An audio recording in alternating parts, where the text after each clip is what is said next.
এ কে কোথায় আছিস বাইরো? ভাগ্যর চাকা খুলে গেছে। বাইরো বাইরো বাইরো বাইরো বাইরো বলে দিগা।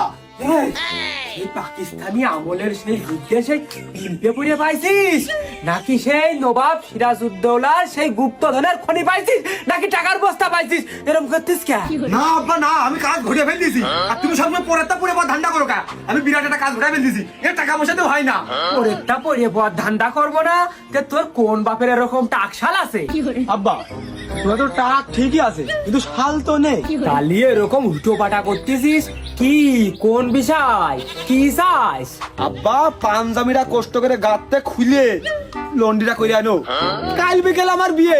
আরে তুই খাসের গাল্লা খাইতে পারিস নি, তা কি হয়েছে? তোর আমি গরুর গোস্ত দইতে ভাত খাই না আসপরে। তালি হলি হোক। হ্যাঁ, তুই কি করলি? বিয়ে নাকি? আজও আমি বিয়ে করতে পারলাম না, তোর বড় ভাই এই অবস্থা, সে বিয়ে করলে না। তুই ছোট হয়ে বিয়ের কথা কি করে কস? ঘটকের মাধ্যম দিয়ে কলা। কি করে? আমি তো কোনো ঘটক দেখলাম না। নির্লজ্জ বেহায়ের মতো জিবেটা আর করে তুই তো একাই করছিস। তাহলে তো তুমি বুঝতে পারতেছো, পাত্রও আমি, বিয়েটাও ঠিক করেছি আমি, তাহলে ঘটকও আমি। অমনি ও তো আর কবার কিচ্ছু নেই। তুই একটু সবল হয়ে ওই গোয়ালের মধ্যে যে মুতা ঝাঁটা আছে ওই তুই একটু গোবর ভরিয়ে নিয়ে দিলি, ওর মুখে ঝাঁটা মাইরে।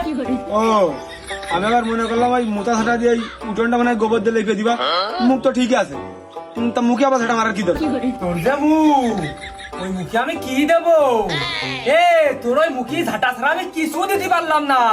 আজ তোর জায়গায় যদি আমার একটা মেয়ে থাকতো, সেই মেয়ে জামাই দিয়ে আমার এই গপুরির এই বিয়ের সময় একটা সেন দিত, সেনটা ঝুলতো।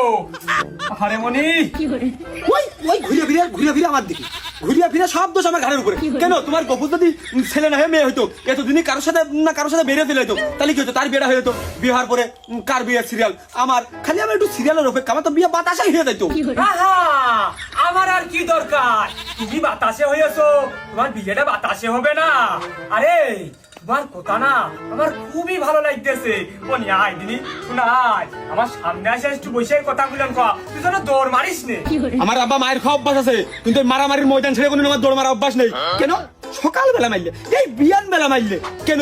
তোমার মারার সময় অত দূরটা কোনতে আসে, আর বিয়ের কথা শুনলে তোমার মুখটা একটু শুনে হয়ে যায়। ও ঠাট্টা! তুই যদি নিয়ত করিয়ে রাখিস যে কালকের দিন পর তোর বিয়ে হবে, তুইও ভেঙে ফেল, ও নিয়ত ভেঙে ফেল, বিয়ে তোর হচ্ছে না। আর তুই যদি এইসব মনে করে রাখিস তাহলে তোর ঠ্যাং ঠুং দুটোই ভাঙবো। আর এ কাটা ওই মেয়ে পরের মেয়ে বেরিয়ে গেছে, তোমার বিয়ে করা বউ না। দেশে এত মেয়ে থাকতি তুমি ভ্যাল এরম পরে গেছো। তুমি সুজা হও, সুজা হও, তুমি পুরুষ মানুষ। দেশে এত মেয়ে থাকতি, এক মেয়ের বিয়ে অন্য জায়গায় হয়ে গেছিল, তুমি ভাইয়া পড়ে গেছো। সুজা হও, সুজা হও। হয় আব্বা, আমার তো মনে হয় না যে আমার বউ চলে যায়নি, পুরো মেয়ে চলে গেছে। মানে কিরাম একটা বিয়ের উত্তেজনায় নিজের একবারেই বউ ভাবতে শুরু করে ফেলে দিলাম, বোঝনি? একবারে ড্রেসিং মেসিং জামা কাপড় পরিয়ে একবারে বিয়ের নিয়ত করে ফেলে দিলাম। তো ওই দিন একটু কষ্ট পাই। মনে সাত্তার তুই উত্তেজিত হয়ে আমার মান সম্মানটা আর খাইস নি। মান সম্মান যা খানিক ছিল তোর জন্য তুই জেনে যাস, ফোনে ছুঁয়ে আসতে হয়। আমার দৃঢ় বিশ্বাস আর 2 থেকে 3-4 দিনের মধ্যেই আমার বিয়ে হয়ে যাবে না। আবার হয়ে যাবে না, হয়ে যাবে না। তুই তার থেকে খেমতে হয়, তোর তো ভাই, এ তো ভাই ভালো না, বেশি বাড়লি ধরে ভাঙতে হয়। একটু খেমতে হয়, একটু খেমতে হয়। আমার বিয়ে হচ্ছে, একটু খেমতে হয়। তোর বিয়ে হবে না, তোর বিয়ে হবে না। তুই যাইতেন ঘটক ধরতে পারিস নি, আমি এই যে যাইতেন ঘটক ধরে আইছি। আমার বিয়ে আজকালের মধ্যে, কালকে বিকেলাই হবে। এ কি কাজ আব্বা? ও ঘটক ধরলে একবারে বিয়ে হয়ে যাচ্ছে, আর তুই ঘটক ধরলে বিয়ে হয় না, বিয়ে হজ্জেও হয় না। ও ঘটকের টাকা দেয় আর তুমি ঘটকের কাছ থেকে উল্টো টাকা মাখা নেও নাকি? কেমন? আমি তো ঘটকের চা সিগারেট ঠিকই খাওয়াই, আর আমি